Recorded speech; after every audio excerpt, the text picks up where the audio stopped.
যে বিরিয়ানি হাঁড়ি খোলার সাথে সাথে গোলাপের পাপড়ি কেমন দেখতে পাই? গোলাপের পাপড়িটা উপরে দিলে তো হবে না। ওকে, ওটা নিচে থাকে।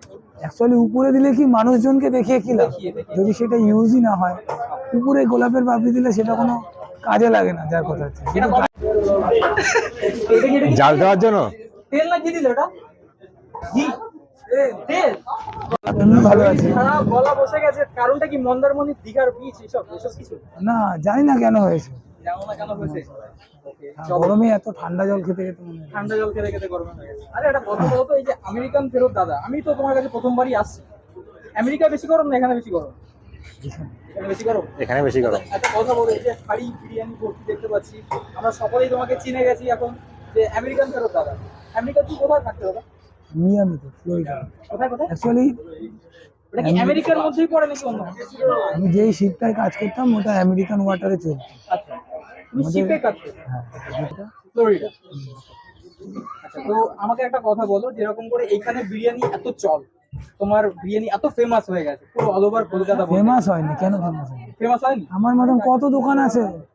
ইউটিউবে বা ফেসবুকে আমেরিকান ফেরত দাদা বললে একটাই নাম না আসে, আর একটাই ভিডিও তোমার ফেস দেখায়, কেন এটা? সেটা নাম তার জন্য হয়তো হবে, নামটা ইউনিক নেম তার জন্য। হ্যাঁ, তো আমেরিকা থেকে অনেকেই ফিরেছে, হতে পারে এটা, বাট তোমার মতন তো কেউ নেই না যে এসে স্টার্ট আপ শুরু করেছে এরকম বিরিয়ানি। না। যেমন কিনা এর আগে আমরা দেখেছি চায়ওয়ালাকে, ঠিক আছে, তারপরে কিন্তু এই তোমাকে দেখছি ওয়েস্ট বেঙ্গলের মধ্যে, বলতে গেলে আমি অল ওভার ইন্ডিয়া বলবো না। আমেরিকা থেকে ফিরে এই দোকানটা দেখছো এখন যতটা হয়েছে, এত মানুষ আছে। আমি যখন এসে খুলেছিলাম তখন একটা বেঞ্চ একটা টুল নিয়ে খুলেছিলাম।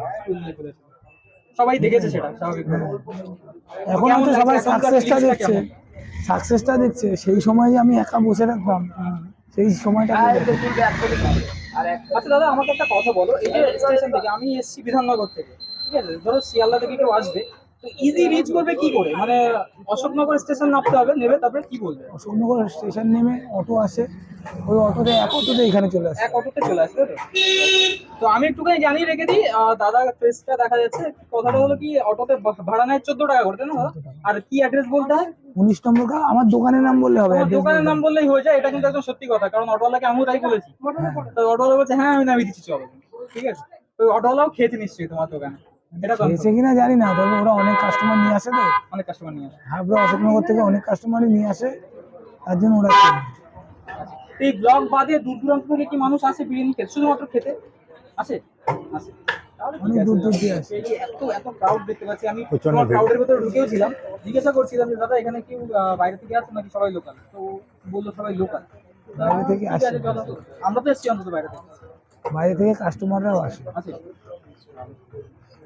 একটা জিনিস আমি কিন্তু এই দাদার কাছে জিজ্ঞাসা করেছি, যে বিরিয়ানি হাঁড়ি খোলার সাথে সাথে গোলাপের পাপড়ি কেমন দেখতে পাই? গোলাপের পাপড়িটা উপরে দিলে তো হবে না। ওকে, ওটা নিচে থাকে।